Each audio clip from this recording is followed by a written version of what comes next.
इथे रखो, इथे रखो।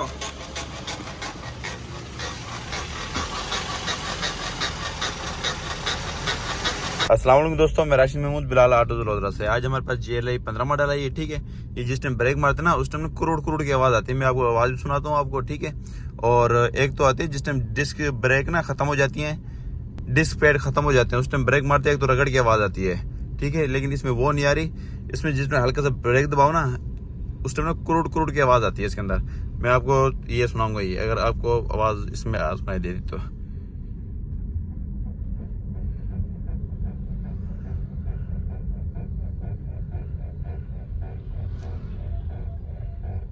अब मैंने ब्रेक से पैर उठाया हुआ है, ठीक है। अब मैं ब्रेक लगाऊंगा, देखिए सुनना आवाज, ये वाली बात। इसे रखो, देखो ना आवाज आ रही है। अब ये व्हील रोके ना, ठीक है ना। अब वो लेफ्ट साइड की व्हील चेक करेंगे हम, आवाज इसकी, ये देखिए।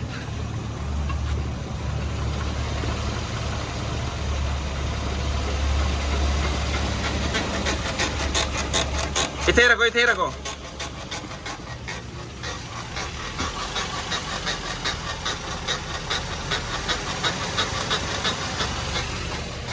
दोनों तरफ आवाज है ये, ठीक है।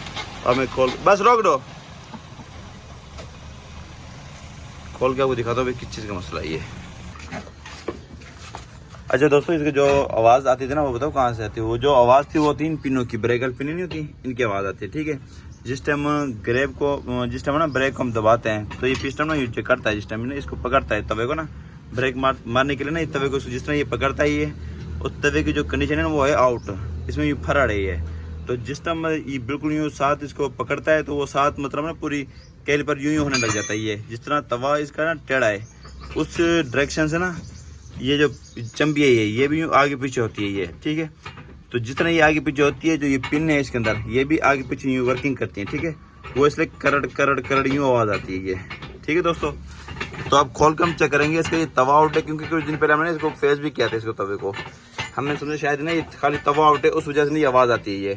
तो हमने इसको ये देखा ना, नज़र आ रहा होगा ये, कुछ दिन पहले हमने इसको फेस भी किया था, ठीक है। लेकिन फिर भी आवाज़ ख़त्म नहीं हुई थी इसकी।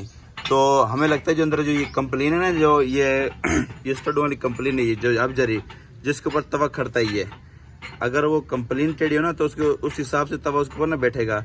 कंप्लेन टेढ़े होने की वजह से तवा भी फरड़ मारेगा ये, ठीक है। खोलेंगे इसको, तवा भी चेक करेंगे इसका, ठीक है। और हम इसकी कंप्लेन भी इसकी चेक करेंगे ये तवे में मसला, ये कंप्लेन के अंदर मसला ये। तो अगर तवे में मसला है तो तवे को फेस करेंगे अच्छी तरीके से, ठीक है, ताकि बिल्कुल स्ट्रेच चले। अगर कंप्लेन में मसला है, कंप्लेन को खोलेंगे इसको, ठीक है, उसको सीधा करेंगे कंप्लेन को, ठीक है। आपको ये मुकम्मल दिखाऊंगा इस वीडियो के अंदर। और बाज़ औक़ात इनको अगर ग्रीस कर दें ना, पिनों को ग्रीस, तो फौरी टाइम आवाज़ ख़त्म हो जाती है, ठीक है। 2-4 दिन बाद फिर आवाज़ शुरू हो जाती है। इसकी जो प्रॉपर हल है वो हम करेंगे इसका, ठीक है। अच्छा दोस्तों, हमारा ना ये हब वाला और तमू वाला काम हो गया हमारा, ठीक है। तो एक तरफ की मतलब ये कंप्लेन टेढ़ी थी, ठीक है, अंदर वाली जो होती है, तो और एक तरफ का मतलब है ना ये तवा का मसला था, तो इसलिए दोनों तवे फेस करवा दिए हमने, ठीक है। और एक कंप्लेन जो टेढ़ी थी वो सीधी करवा दी, ठीक हो गया। अब ये देखना बिल्कुल स्टेज है, बिल्कुल ये, इसमें ना कोई मतलब टेढ़ापन नहीं है, कोई फराड नहीं है इस तवे में, ठीक है। हम ये हब ना दोनों फिट करेंगे, और उसके बाद ना ये जो ये ब्रेक डिस्क हैं ये, इनको मतलब ये ना रेग माल से बिल्कुल साफ़ करेंगे इसको, और पिन वगैरह ग्रीस करेंगे, और ये फिटिंग करेंगे हम। और इंशाल्लाह अब आवाज़ नहीं होगी, इंशाल्लाह बोगी की रिपोर्ट होगी ये। बाकी इस तरह का शाक का भी मसला था, और अंदर ना एक्सल का मसला था, जिस टाइम गाड़ी उठा देते उस टाइम गाड़ी बबलिंग करती थी, ठीक है। फिट करके आपको चेक करवाते हैं आपको।